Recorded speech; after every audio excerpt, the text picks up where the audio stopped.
Gojira, you moron! Let's talk about the Americanization of Godzilla. Back in the 1950s, American film studios were still doing this thing where they take a successful foreign film and re-edit it for American audiences. I don't just mean they'd write a new script to dub over the Japanese lines. Many have said I do things that are not correct to do. They'd actually film new scenes with American actors and plug them into the movie, sometimes replacing the original protagonist entirely. It's nuts.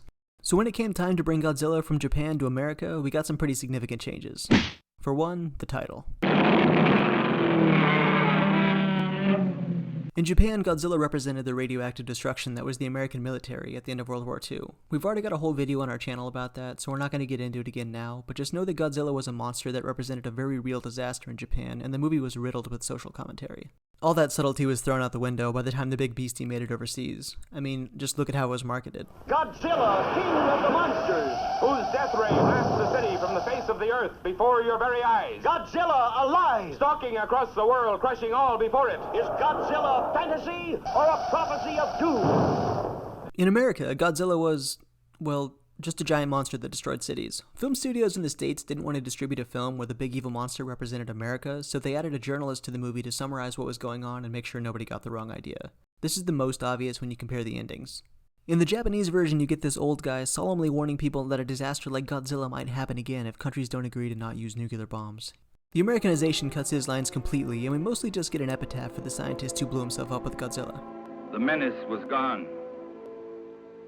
So was a great man. But the whole world could wake up and live again. So there's no real message to the movie, no lessons learned. This movie's just about an awesome giant monster and a hero that died for his country. From the outset, Godzilla in America was just an excuse to blow up model cities on the screen, and there's nothing wrong with that, it's just not very compelling. It would take another 60 years for American film studios to successfully make a Godzilla movie with this formula, but we hit some unfortunate speed bumps along the way. You don't like art? In 1992, the American-based TriStar Pictures had finally convinced Toho to allow them to make a Godzilla movie after 10 years of pleading. They wanted to make an original story, but they said that the theme of their Godzilla film would remain true to the original, cautioning against nuclear weapons and runaway technology. A lot of the crew of the original Godzilla films, including director Ishiro Honda and special effects supervisor Teruyoshi Nakano, had supported the idea of an American Godzilla film, and they were eager to see what TriStar would come up with. Toho even sent over 4 pages worth of physical specifications for Godzilla to make sure that the American studio had everything they need to do Godzilla right. You know, things like his height, width, bust size, all that. Stan Winston was even involved in the early stages of development, and this guy's a legend. His credits are a mile long. If Winston's involved, you can pretty much guarantee that your movie's gonna be a hit. But Winston, Toho's notes, and TriStar's promise to stay true to the character were all ignored when Roland Emmerich signed on to direct. American Godzilla movies are about big action and big explosions, so in a lot of ways, Emmerich was the perfect choice. The most memorable scenes of all of his movies are just explosions. Emmerich stated, "I didn't want to make the original Godzilla. I wanted nothing to do with it. I wanted to make my own. We took part of the original movie's basic storyline, but that's all we took. We forgot everything about the original Godzilla right there." Needless to say, what they came up with isn't Godzilla. It doesn't look like Godzilla, it doesn't act like Godzilla, and it doesn't even have Godzilla's atomic breath. On top of that, the movie doesn't say anything. It's mostly just a love story between these two idiots, intercut with knockoff Jurassic Park scenes. The only time I care about this big lizard is at the end, when they turn him into a sad puppy for some reason. "'Twas beauty killed the beast." And they kill him with missiles? What? Haven't they ever seen a Godzilla movie? That's like the one thing you can't do. Shogo Tomiyama, who produced over 15 Godzilla films, said the American version took the god out of Godzilla, and when the new Japanese series of Godzilla films started up a year later, Shogo made sure it was clear to audiences that American Godzilla wasn't Godzilla at all. Zilla shows up in a single one of the Japanese films, and it's only to get instantly taken out by the real deal. It's kind of hilarious that Toho just utterly disgraced the American Godzilla just 1 year after the rights have expired, because there's nothing TriStar could do about it.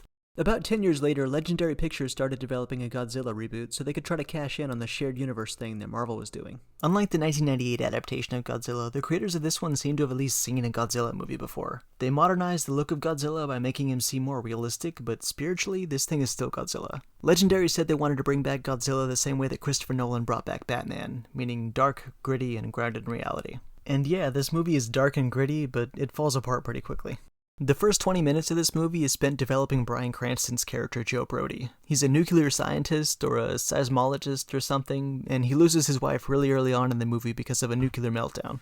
He's got a pretty good hunch about what caused the meltdown, and he dedicates the next 15 years of his life to getting answers. He sneaks into the quarantine zone and finds out, yeah, there's these giant nuclear monsters out there, and they're about to wake up. So here's a character with a personal connection to the kaiju in this movie, but for some reason he just dies 20 minutes in, and we spend the rest of the movie focusing on his son's family, and they've got no reason to be in this movie at all. They never do anything. Ford gets a debriefing about Godzilla because he was there when his dad died, but from then on out, he's just a passive character in the story, tangentially related to the action. So every time we cut back to Ford, you're like, "What? Go back to Godzilla, what are we doing? I don't care about this guy." And then there's his wife, Elle, played by Elizabeth Olsen. Here's all we ever learn about her. She's married to Ford, she's got a son, and she's a nurse. That's it. These characters just don't matter. Yeah, Elizabeth Olsen is awesome, and she knocks it out of the park with this performance, but when we keep cutting back to her looking at Godzilla being scared, I just don't care. I don't even know who she is, because the movie never spends time to develop its characters. Besides Bryan Cranston, but he died for some reason. I think the best example of how these characters ruin the movie is in this scene. There's only 30 minutes left in the movie, so when you hear Serizawa say, "Let them fight," you're stoked because finally this movie is going to give you some Godzilla action and stop trying to make you care about these characters it never spends the time to develop. But look how this scene plays out instead. At first you're thinking, here comes the Muto, okay, nice, yeah, good entrance. Oh, here's Godzilla. Man, he's a badass. Oh no, wait, why are you cutting back to Elizabeth Olsen? I don't care if she's scared.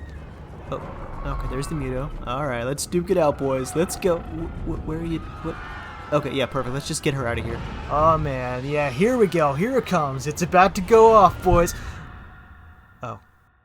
Pacific Rim came out a year earlier, and it showed us just how awesome it is when a director chooses to actually focus on monsters in his monster movie.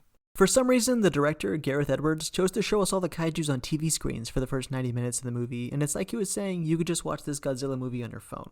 When he finally does choose to give Godzilla more than a few seconds of screen time, it's awesome, but that doesn't happen until the last 5 minutes of the movie. In 2019's Godzilla King of the Monsters, the title character gets a ton more screen time.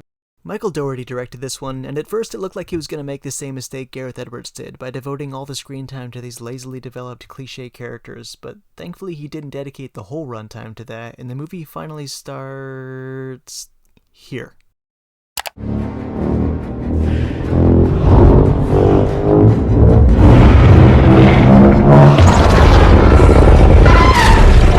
King of the Monsters is about as deep as a puddle, and while it makes some allusion to the dangers of nuclear weapons and how testing them destroys the environment, the characters just literally tell the audience what the kaiju represent, so there isn't a lot to get into here.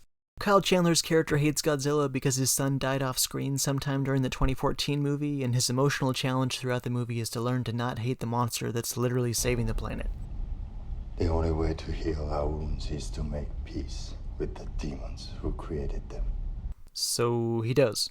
After an hour-long failed attempt to introduce any interesting characters, Godzilla King of the Monsters becomes the all-out monster brawl that we wanted it to be, with new kaiju popping up every few minutes. The last 90 minutes of this film are emotionally way more effective than the first hour, or all of the 2014 Godzilla, because we can finally empathize with one of the characters. This time, that character is Godzilla himself. Dougherty uses this one 5-minute scene with Vera Farmiga telling the audience directly that pollution is killing the planet, and if Godzilla gets killed by King Ghidorah, then he can't use his radioactivity to bring life back to the world. Or something like that, it doesn't really matter. It's enough to set up all we need to know. Godzilla is good, King Ghidorah is bad. See, Americans are hardwired to root for the underdog. It's in our DNA, or social programming, or whatever. So when Godzilla gets ganged up on by a bunch of other kaiju, we feel for him. We all know what it's like to get shot at by hydras. Every special effects shot in this movie is awesome, and watching these monsters duke it out is everything we wanted from the last movie. If you're gonna have underdeveloped characters, you've gotta give us the action.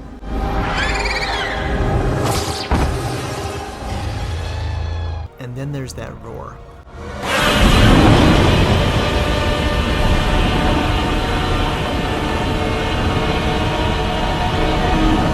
To get this effect, the sound design team recorded sounds outside of the range of human hearing and then digitally pitched them down to something we can hear. So even though Godzilla's roar sounds familiar here, it's actually made up of a lot of sounds that humans have never heard before, and that's pretty cool.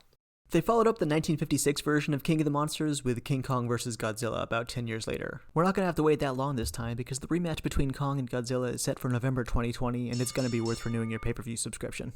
Before America got a hold of Godzilla, he was a monster that actually stood for something. He was a powerful example of the danger of atomic weapons in the hands of man. But since 1956, in America at least, Godzilla has been all about destruction for destruction's sake. When I saw 2019's King of the Monsters, or more specifically the last half of it, I found that a Godzilla movie can work just as well as an action movie as it can as a vehicle for social commentary. It doesn't matter that King of the Monsters doesn't say anything. This movie tries to do something totally different, and it's doing it just as well as the serious movies in the franchise. This movie taught me that Godzilla, as an explosive embodiment of power, can work whether he's figurative or literal, and that is how I learned to stop worrying and love the bomb.